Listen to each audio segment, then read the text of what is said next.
오늘 우리 주신 하나님 말씀은 누가복음 4장 16절에서 30절입니다. 신약성경 누가복음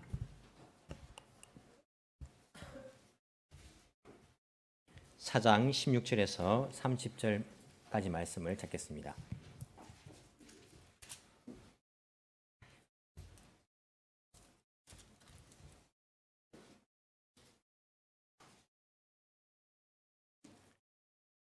누가복음 4장 16절에서 30절 제가 읽어드리겠습니다. 예수께서는 자기가 자라나신 나사렛에 오셔서 늘 하시던 대로 안식일에 회당에 들어가셨다.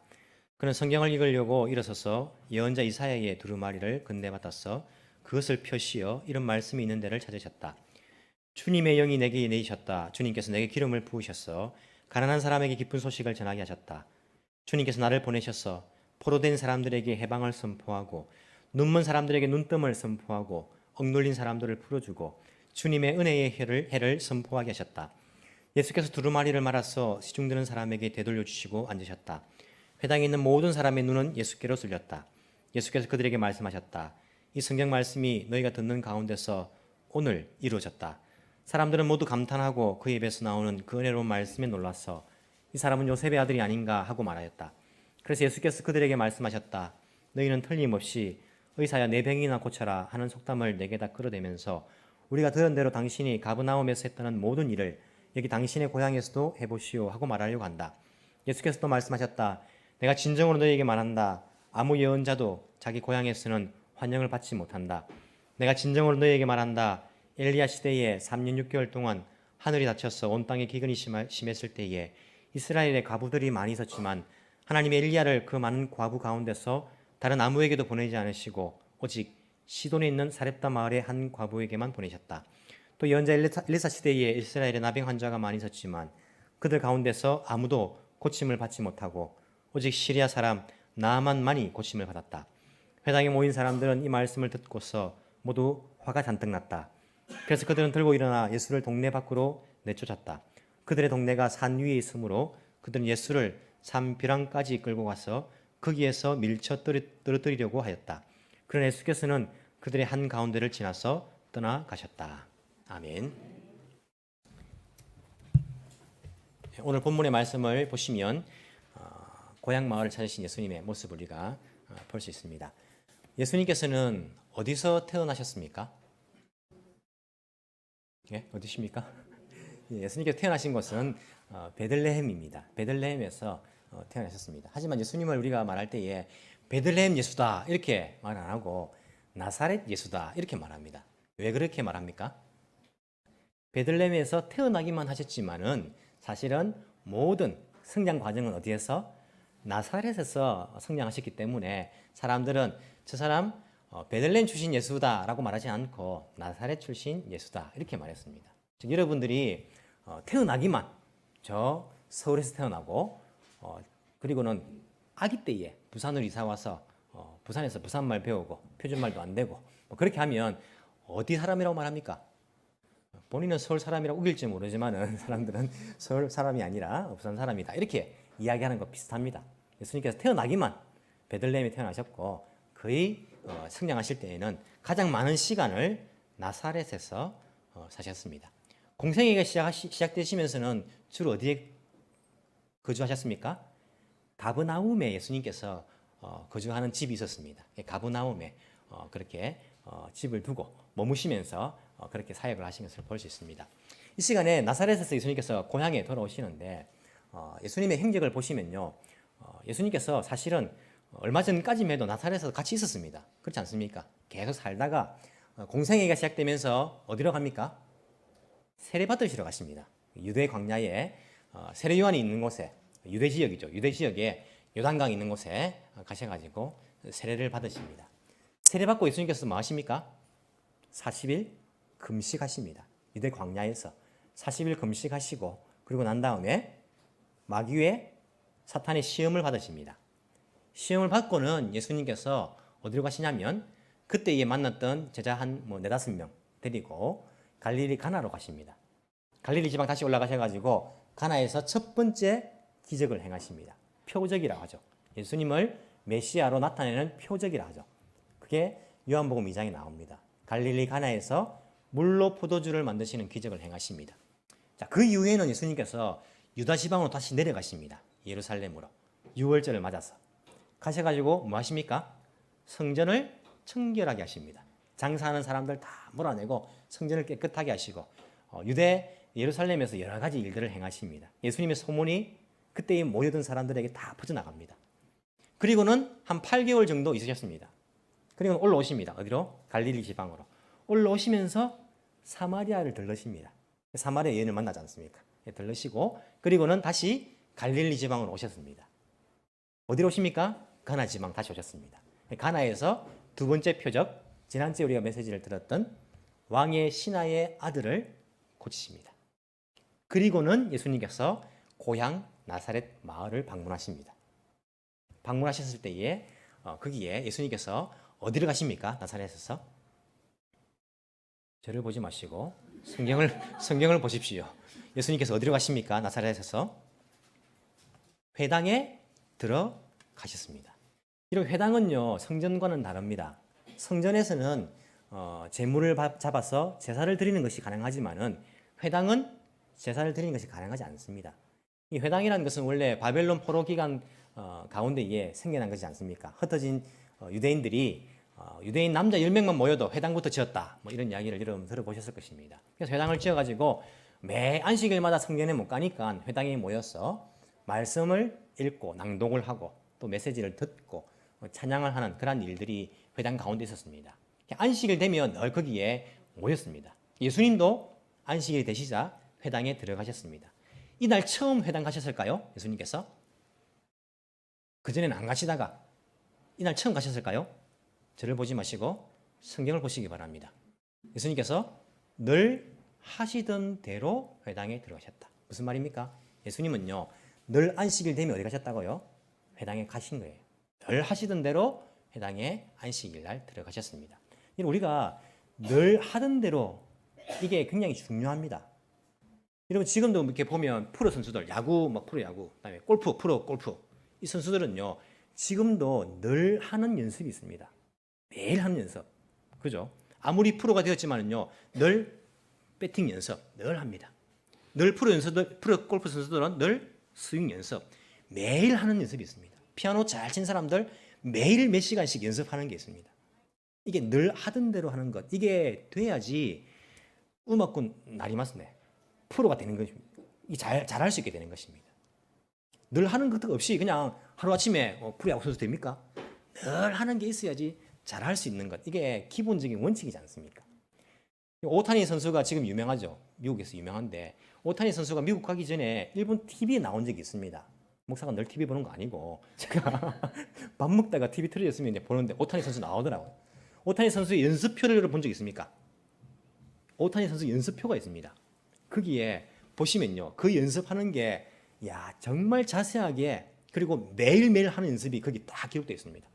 이게 부족하면 이거 하고 야구뿐만 아니고 뭐 인성, 뭐 대인관계, 뭐 선행 다 인생에 관한 모든 연습들이 다 거기 적혀 있습니다. 대단하더라고요. 그 연습을 하니까 지금 엄청나게 프로 선수로서 잘하고 있지 않습니까? 여러분 신앙생활도요. 우리가 매일 늘 하던 대로 하는 것이 있어야 됩니다. 어느 순간 우리가 막 이게 신앙이 좋아질 수 있습니까? 물론 하나님께서 은혜 주시면요 하루아침에 될 수 있죠. 하지만 여러분 하나님의 은혜라는 것이 로또입니까? 복권입니까? 하나님께서 자 보자 오늘 누구한테 은혜 주지? 아무나 받아라 탁 하나님 그렇게 은혜 주십니까? 그렇지 않지 않습니까? 하나님은요 심은 대로 거두게 하시는 분입니다. 신앙생활도 늘 하던 대로 하는 것이 있어야 됩니다. 늘 하던 대로 기도하는 것이 있어야 됩니다. 예수님도 늘 하시던 습관을 쫓아서 기도하러 가시다. 늘 하는 게 필요합니다. 여러분들이 매일 기도하는 삶이 없다면 매일 성경 보는 그런 삶이 없다면 늘 예배를 드리는 그 삶이 없다면 10년을 교회 다녀도 신앙이 좋아질까요? 20년을 교회 다닌다 해서 신앙 좋아질까요? 좋아지지 않습니다. 늘 하던 대로 우리가 매일매일 기도하는 것이 필요합니다. 늘 하던 대로 성경 말씀, 하나님 말씀을 읽는 것이 필요합니다. 이게 없이 그냥 나도 하나님의 은혜 로또 맞으면 방언하고 나도 훌륭하게 사람들 고치고 할 수 있다. 물론 할 수는 있죠. 성령께서 못 하신 게 어디 있겠습니까? 있지만은 하나님의 은혜는 로또가 아니다. 늘 하던 대로 우리가 하나님과 깊은 교제를 나누고 하나님 말씀에 귀를 기울이고 그 말씀대로 실천하려는 늘 하는 그런 신앙의 좋은 습관들이 여러분 있어야 됩니다. 그래야지 신앙도 좋아질 수 있습니다. 예수님께서 늘 하시던 대로 안식일에 회당에 들어가셨습니다. 자, 그리고 뭐 하십니까? 성경을 읽으려고 일어섭니다. 어디를 읽습니까? 예언자 이사야의 두루마리를 건네받아서 그것을 펴씌어서 이렇게 말씀을 하십니다. 이런 회당에서는요, 세이쇼 로도크죠. 성경 낭독이 있었습니다. 성경 어느 부분을 낭독했냐면 율법서, 모세오경을요 이게 그날 낭독하는 것이 정해져 있었습니다. 그래서 그 당시에는 3년 틈으로 3년을 낭독하면 모세오경을 다 읽게 그렇게 순서가 다 정해져 있었습니다. 3년 끝나면 또 축제하고 지금은 1년 틈으로 있다는 이야기를 제가 들었는데 확인을 못 해봤지만은 그 끝나면 맞절이를 한다 해요. 축제를 한다 하더라고요. 그래서 이 성경의 회당에서 낭독되는 그런 모세오경이 있었습니다. 그 모세오경을 먼저 읽고 그 다음 뭘 읽을까요? 저를 보지 마시고 예언서를 읽었습니다. 예언서를 모세오경 읽은 다음에 그에 맞는 예언서를 읽었습니다. 이게 타이틀이 이제 결론이라는 그 타이틀로 예언서를 낭독했다고 하더라고요. 저도 뭐 회당에 들어가 본 적은 없습니다만은 그렇게 이야기를 찾아보니까 있더라고요. 예언서를 또 낭독을 하게 됩니다. 낭독을 하고는 그 다음에 누군가가 뭐 선생님이나 혹은 랍비가 있으면 거기에 관련된 메시지를 전달합니다. 그것을 누가 정하냐면 오늘 예수님이 화장 들어가가지고 한번 보자. 나보다 높은 사람 없네. 오늘 내가 해야겠다. 일어나가지고 자 오늘 제가 말씀 낭독합니다. 예수님이 결정하셨습니까? 아닙니다. 그 회당에는요 회당을 관리하는 사람이 있었습니다. 회당 관리인이 있죠. 회당 관리인이 주로 그걸 정했습니다. 오늘 저분이 오셨구나. 그러면 가서 부탁해야겠다. 오늘 예언서를 좀 읽어주십시오. 그리고 메시지를 좀 전해주십시오. 이렇게 부탁을 하면 그 사람이 말씀을 낭독할 때는 일어서서 메시지를 전할 때는 앉아서 예수님도 말씀을 낭독하실 때에는 일어서서 읽으려고 일어서서 그리고는 예수님께서 20절에 보시면 읽고 난 다음에 메시지는 들려주고 앉으셔가지고 메시지를 전하는 그러한 형태로 메시지를 전해주셨습니다. 이게 제 이야기가 아니고 성경에 나옵니다. 사도행전에 보시면요. 사도행전 13장 14절 15절에 보시면 이 회당에서 하는 일들이 기록되어 있습니다. 사도 바울과 바나바가 비시디아 안디옥에 방문했습니다. 그리고는 회당에 들어갑니다. 안식일에.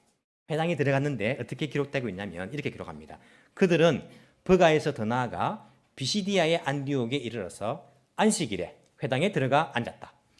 율법서와 예언자의 글을 낭독한 뒤에 율법서를 낭독하죠. 그리고 예언서를 낭독합니다. 뒤에 회당장들이 관리하는 사람들이 바울과 바나바에게 사람을 보내어 형제들이여 이 사람들에게 권면할 말씀이 있으면 해주시오 하고 청하였다. 이것이 회당에서 주로 하고 있는 그 준말이 순서죠. 순서가 정해져 있었습니다. 이 순서에 따라서 모세오경이 낭독되었겠죠. 그리고는 예수님께 부탁을 합니다. 예언서를 낭독해 주시고 권면의 말씀을 해주십시오. 부탁을 받았겠죠. 예수님께서 예언서를 낭독하십니다. 어디를 낭독하십니까? 성경에 보시면 8 해가지고 밑에 각주가 달려있죠. 사가 어디입니까? 이사야죠. 이사야서 61장 1절과 2절의 말씀을 낭독하십니다. 이런 말씀입니다. 주님의 영이 내게 내리셨다. 주님께서 내게 기름을 부으셔서 가난한 사람에게 기쁜 소식을, 포로된 사람들에게 해방을, 눈먼 사람들에게 눈뜸을 선포하고 억눌린 사람들을 풀어주고 주님의 은혜의 해를 선포하게 하셨다. 이 부분을 선포하신 거예요. 선포하셨을 때에 유대인들은요, 이 이사야서 61장 1절 2절이 선포되면 모두가 다 알았습니다. 뭘 알았냐면 이 말씀은 메시아에 관한 말씀이다. 다 알고 있었습니다. 그래서 예수님께서 이사야서 61장 1절 2절을 선포할 때 사람들이 메시아 우리가 기다리는 메시아. 그들이 기다리는 메시아는 어떤 메시아입니까? 로마로부터 지배를 받고 있는데 우리를 해방시켜줄, 포로에서 해방시켜줄 그 메시아. 이 메시아인 것을, 메시아 약속의 말씀인 것을 사람들은 다 알고 있었습니다. 이 말씀을 예수님께서 선포해 주시고는요, 이때는 책이 아니라 두루마리식으로 되어 있었죠. 두루마리를 말아가지고 그 사람에게 데려주고 앉으십니다. 사람들이 다 눈이 이제 예수님께 주목하는 거예요. 다 쏠리는 겁니다. 예수님께서 말씀하십니다. 이 성경 말씀이 너희가 듣는 가운데서 오늘 이루어졌다 말씀하시는 거예요. 이런 얼마나 은혜 받겠습니까? 아멘, 아멘. 뭐 그렇게 했는지 모르겠지만은 얼마나 은혜 받겠습니까? 야, 이 메시아의 약속의 말씀, 포로된 자들이 해방을 우리에게 해방을 이 말씀 예수님께서 이 은혜의 말씀이 바로 오늘 여러분들 듣는 대로 그대로 이루어졌습니다. 이렇게 말하는 거예요. 사람들의 반응이 어떻습니까? 모두 감탄했습니다. 22절에 이야, 할렐루야, 감탄한 것입니다.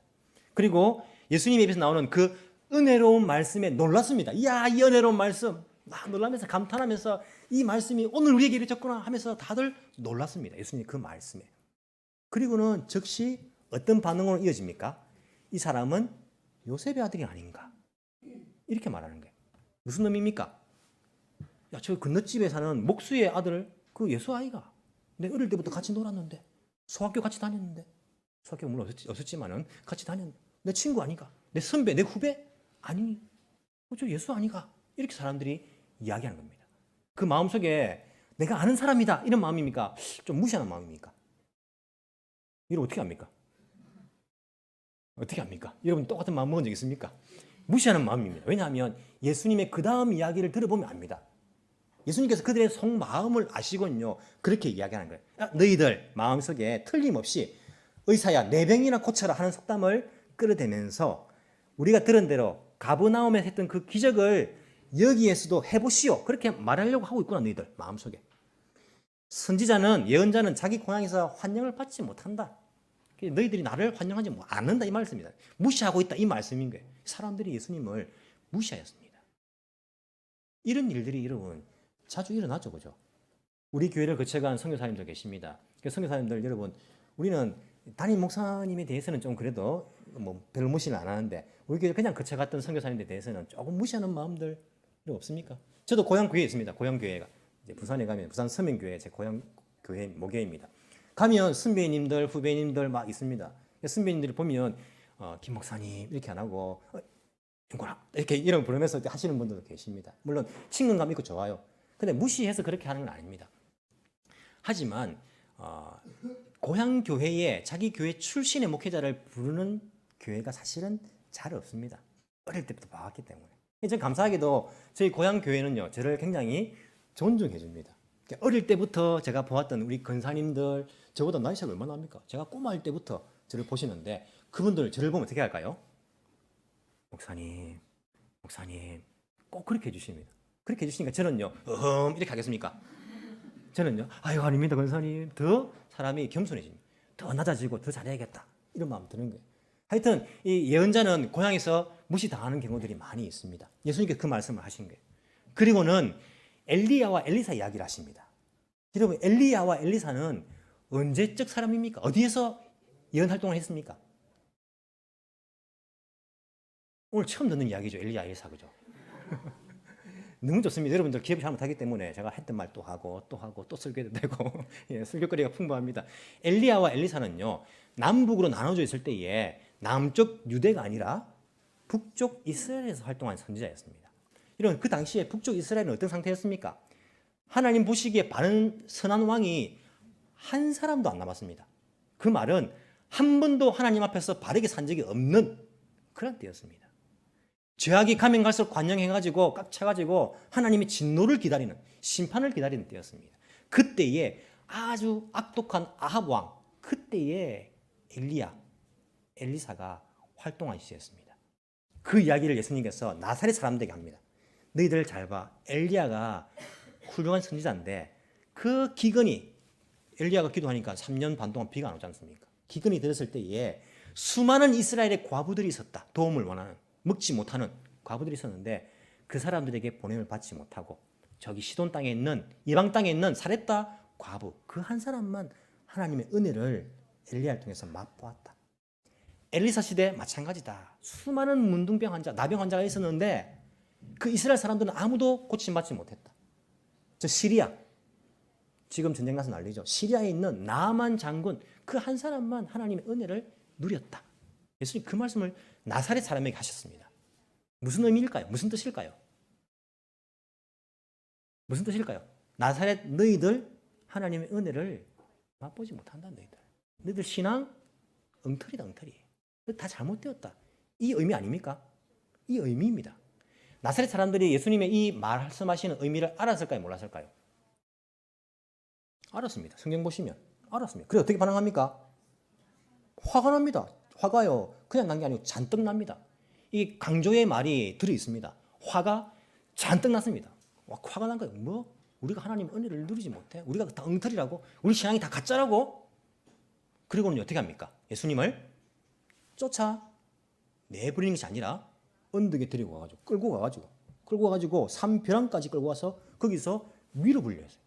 이야, 시골 사람들 무섭습니다. 우리 어릴 때도요, 시골 이야기 한 번씩 들을 때가 있거든요. 그러면 저도 뭐 이렇게 막 도시는 아니지만 그래도 뭐 이렇게 시골은 아니니까 살았는데 시골에 친척집에 놀러 갑니다. 놀러 가면 이야기 들으면요, 무서워요. 싸우는데 어떻게 싸웁니까? 돌멩이 던진다더라고요. 돌멩이를. 아이들이 싸우는데 돌멩이를 집에 던진다더라고요. 돌멩이 던져가 맞으면 어떻게 합니까? 된장 바른다더라고요. 된장을 막 머리에 터져가지고 된장 바르고 이런 이야기들을 시골에 있는 우리 친척들 이야기를 제가 들은 적이 있거든요. 무섭더라고요. 야, 돌멩이 던지면 안 죽나? 돌멩이 던지면 와, 시골 사람들 여러분, 시골 출신들 있으면 죄송합니다만 무섭습니다. 건들면 안 됩니다, 여러분들. 이 나사렛 사람들, 시골 사람들요, 야, 무섭습니다. 예수님 기분 나빠가지고 야, 나가. 넌 우리 고향 아니야. 이제 너희 딴 데 가. 이렇게 해도 되는데 화가 나가 예수님 끌고 야, 잡아. 예수 잡아가지고 야, 끌고 가는 게 어디에? 벼랑 끝에. 끌고 가지고 거기서 예수님 위를 불려 하는 거예요. 야, 이 사람들 진짜 대단한 사람들. 화가 잔뜩 났다는 것을 보여주고 얼마나 과격한가, 마음이 완악한가 보여준 것입니다. 예수님께서 그들 한가운데를 지나서 떠나가셨다. 놀랍죠, 그죠? 예수님, 야, 예수 잡아! 막 믿으려고 하는데 예수님께서는 그 사람들 모여있는데 그 중간을 다 걸어가시는 거예요. 아무도 못 잡습니다, 예수님은. 그들의 눈이 어두워졌는지 아니면 그들이 엎드려졌는지 모르지만은요, 예수님께서 그 가운데를 지나가시는 거예요. 예수님을 잡으러 갔을 때에 사람들이 잡으러 갔을 때에 예수님께서 말씀하시니까 잡으러 간 사람들이 땅에 엎드려져 버립니다. 그게 요한복음에 나오죠. 엎드려져. 그 상태인지 모르지만은 예수님을 죽이려고 하는 그 순간 예수님께서는요, 그들을 어떻게 하셨는지 모르지만은 그 중앙으로 그 자체가 기적 아닙니까? 그 자체가 이적 아닙니까? 예수님께서 그들을 떠나서 어떻게 하셨다고요? 떠나 가버리신 거예요. 성경 보십시오. 나사렛 사람들은요, 하나님의 은혜를 체험하지 못합니다. 기적을 행하지만은 조금 믿는 사람들 조금. 그리고는 다른 성경 보시면요, 나사렛 사람들이 믿지 않는 것을 예수님께서는 이상하게 여기셨더라. 믿으면 은혜를 맛볼 것인데. 나사렛 사람들은 예수님의 고향 마을인데요, 예수님의 은혜를 맛보지 못한 사람이 되어버렸습니다. 여러분, 이 나사렛 사람들의 반응을 보면서 우리의 신앙을 잘 살펴봐야 됩니다. 왜냐하면 나는 나사렛 사람이 아니라고 생각하는데 우리가 자칫 잘못하면요, 나사렛 사람 같은 그런 신앙을 가질 수가 있습니다. 이들이 처음부터 예수님을 죽이려고 했습니까? 아닙니다. 처음에는요, 은혜를 받았습니다.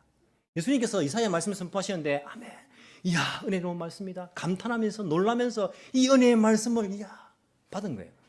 그런데 자기의 속마음 속에 있는 말씀 앞에서 올바르지 못한 그 신앙들이 드러나니까, 지적당하니까 거기에서 막 화가 난 거예요. 뒤집어진 것입니다. 여러분, 오늘날 우리에게 은혜의 말씀이 선포되면요, 은혜 받습니다. 여러분 아닙니까? 여러분이 제가 이사야서 61장을 들고요, 여러분 오늘 하나님께서 여러분에게 말씀하십니다. 여러분, 하나님께서 제게 기름을 부으셔가지고 가난한 사람에게 기쁜 소식을 전하게 하셨습니다. 주님께서 나를 보내셨는데 여러분들 힘드시죠? 포로된 자들에게 해방을 선포하십니다.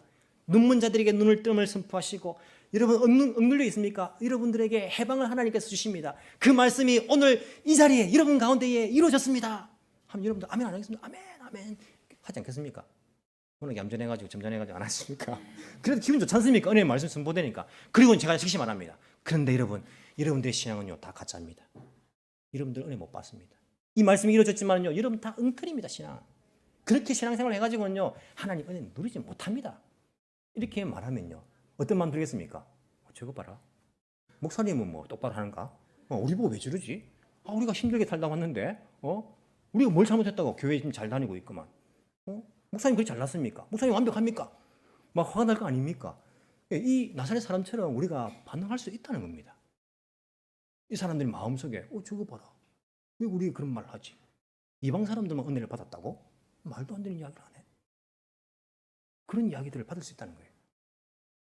여러분, 우리가 마음속에 상처를 받았다라고 할 때가 있지 않습니까? 그런데 여러분, 우리가 지혜가 필요한 것이 상처를 받은 것과 하나님의 말씀에 의해서 찔림을 받은 것은 잘 구분해야 됩니다.